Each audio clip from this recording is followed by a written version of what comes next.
Happy New Year! How are we all? Monday the 4th of January 2021. Let me just share this in the group. That's great. Great to see you, and I hope you've had a wonderful Christmas time, wonderful New Year. It's now 2021. What are we going to do differently? What are we going to do to navigate through COVID, to navigate to a place that we want to be in the future? What are our plans? What are your plans? What are you going to do differently this year? What did you learn last year that you can apply to this year? You know, these are really interesting questions that we don't ask ourselves. I've just been sat here thinking, bloody hell, it's like Groundhog Day. I don't feel like I've had a break, but I have had a break. I've had a good time to think and reflect, but more importantly, I've spent time with the family, and I've actually been doing some DIY. And those of you out there who know me a little bit, who follow my personal Facebook page as well, know that DIY is not my strong suit after bursting a water pipe, bursting a gas pipe, and various other bloody DIY disasters. Hi Oliver, how you doing?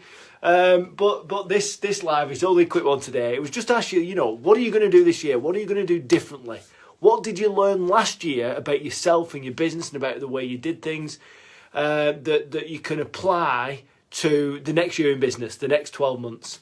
I'm a great believer in really setting business goals, but not setting goals just for the sake of setting goals in January, because they're meaningless. You're setting the wrong goals for the wrong reasons. If all you do each year is set yourself some new goals every 1st of January, it's the wrong way to do it. What we need is a map. You need a map. If you have a map, the Success GPS map, the whole thing's mapped out. It's mapped out for 10 years. You know exactly where you want to be in the future.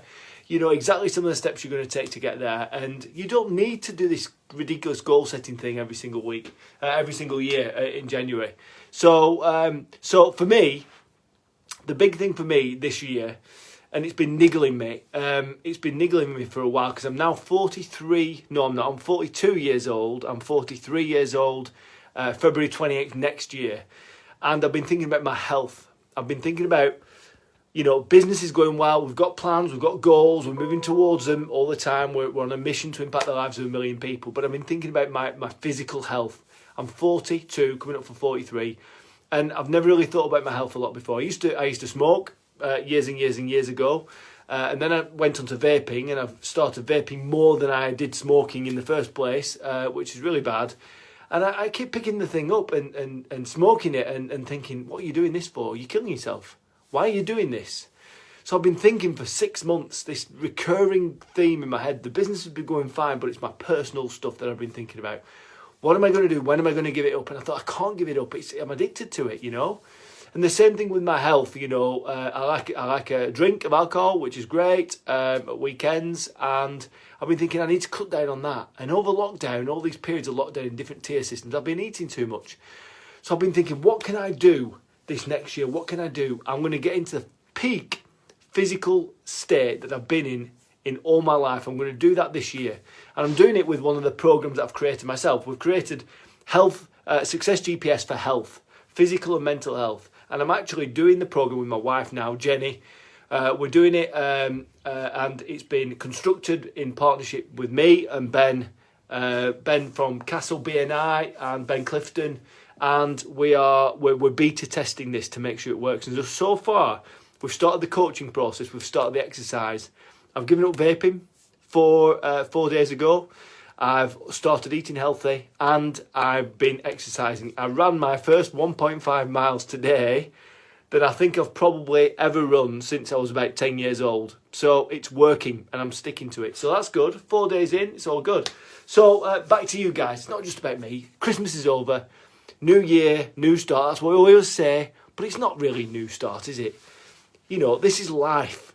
What we really need more than anything in our lives is to have a purpose, is to have a compelling vision of the future, where we want to be in 5 years' time, 10 years' time, 20 years' time. Who do we want to be in 5 years' time, 10 years' time, 20 years' time? What sort of life do we want to live? That's the key. That's the key to get out of this daft goal once a year, setting some new goals, New Year's resolutions methodology. It's not going to help unless it really connects to something meaningful. What kind of life do you want to live in the future? Who do you want with you? How do you want to feel? What do you want to look like? What things do you want to own? And then ask yourself, how does your business need to perform to give you that life? That's your goal. Your goal is to get the performance of the business to such a place that gives you the life you want. No more, no less. Because what do we want any more for? What's the point? Because we just keep going and going and going like a hamster wheel. You know, we want to know when enough is enough.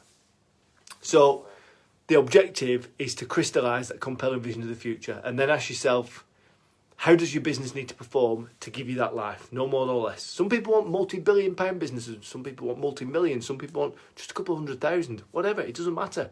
It's your life. What's going to give you that life that you want in the future? That becomes your goal. And then when you break it down into chunks over a period of time, then you've got your smaller goals, which then all feed into that bigger goal. You never need to do this goal setting thing once a year. Sure, you'll have different goals each year, but when you create a long-term plan of where you want to be, you break that down. Your goals are already nailed down. They're already done. So every year, I don't need to set any new goals, new business goals. I do set some personal ones on. This year, it's about my health, but not business. Business is recurring, and we're stretching all the time. We've got the plan. We've got the map. It's behind. That's all you need. The destiny map. So, like I say, it's only a quick one. Where are you going? What are you doing differently in 2021 than you did in 2020? What did you learn about yourself in 2020? Something new, something different. Learn about your business that you can apply to the growth of your business in 2021. What obstacle did you overcome in 2020 that you can actually take some learning from and apply that to this next year? You know, what I really want to know is, what's your big thing? What big thing? If you could achieve one big thing this next 12 months, what would it be? Could be personal, could be business. Let me know. Hit me up in the comments. Let me know what it is. Mine is to get in the best physical shape that I've ever been in my whole life in the next 12 months. In fact, because I've not been that fit in my life, I'll probably do it in 3, but I've given myself 12. So guys, that was Sherpa, guys. It was episode 72 today. It's been great to see you. Hope you are all well and staying safe. Listen, the lockdown's happening. Don't let it do your head in. You can't control it, so just go with it. Find a way. Find a way through. So Sherpa, guys, episode 72. I'm Andy Henderson. You've been awesome. Just remember, before I go, you're only one step away.